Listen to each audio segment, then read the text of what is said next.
আপনারা দয়া করে প্লিজ সিজারকে না বলুন। আপনারা কেউ সিজার করবেন না, যত কষ্টই হোক। প্রয়োজনে জরায়ুতে কেটে বাচ্চা বের করবেন, তারপরও সিজার করবেন না। আমি এরকম অনেক শত শত পুরুষ দেখেছি, শত শত পরিবার দেখেছি, তার যৌনটা, তার সেক্স সুন্দর করতে সে সিজার করে নিচ্ছে, তার জরায়ু দিয়ে বের করবে না বাচ্চা। এটা কেমন হয়ে গেল? সিজার করবেন না প্লিজ, যারা মুসলমান মা বোনরা আছেন, এমনকি অমুসলিমরাও প্লিজ সিজার করবেন না। সিজার করে পশ্চিমাদের ফাঁদে পা দেবেন না।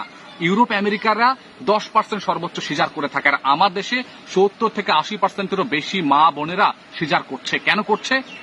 শুধুমাত্র তাদের কথা শুনে যে তুমি কোনো কষ্ট পাবে না, তুমি আরামে বাচ্চা বের করে ফেলবে, আরামে তুমি থাকতে পারবে। অথচ সিজার করলে 1, 2 সর্বোচ্চ 3টা বাচ্চার উপর কি নিতে পারে? নিতে পারে না। এর দ্বারা তারা পশ্চিমারা আমাদেরকে সুন্দরভাবে নরমাল করে ফেলেছে সিজারের ব্যাপারটা, যাতে করে আমরা সিজার করি, আমরা আমাদের মা বোনদেরকে প্রতিবন্ধী করি এবং তাদেরকে ভারী জিনিস তোলা থেকে ব্যর্থ রাখি, অথবা তাদেরকে এদিক দিয়ে এজেন্ডা ঢুকিয়ে দিয়ে তাদেরকে প্রতিবন্ধী হিসেবে আকারে প্রতিষ্ঠিত করি। এই প্ল্যান তারা করছে। এমনকি যদি আমরা জনসংখ্যা কম নিই তাহলে মুসলমানদের জনসংখ্যা কম হবে। অথচ আপনি কি লক্ষ্য করেছেন চীনে, আপনি কি লক্ষ্য করেছেন ইউরোপ আমেরিকাতে বাচ্চা হলে ভাতা প্রদান করা হয়? শুধুমাত্র একটা নয়, যত বেশি বাচ্চা হবে তত বেশি ভাতা প্রদান করা হবে। 18 বছরের বাচ্চার পর্যন্ত তারা ভরণ পোষণ দেবে। আর আমার দেশে কি করা হচ্ছে? আমার দেশে কন্ডোম কথা বলেন, আমার দেশে জন্ম নিয়ন্ত্রণ পিলের কথা বলেন, এগুলো আমার দেশে পুশ করা হচ্ছে, ফ্রিতে দেওয়া হচ্ছে মেডিকেলে। অথচ তাদের দেশে ফ্রিতে দূরের কথা, তারা অনেকে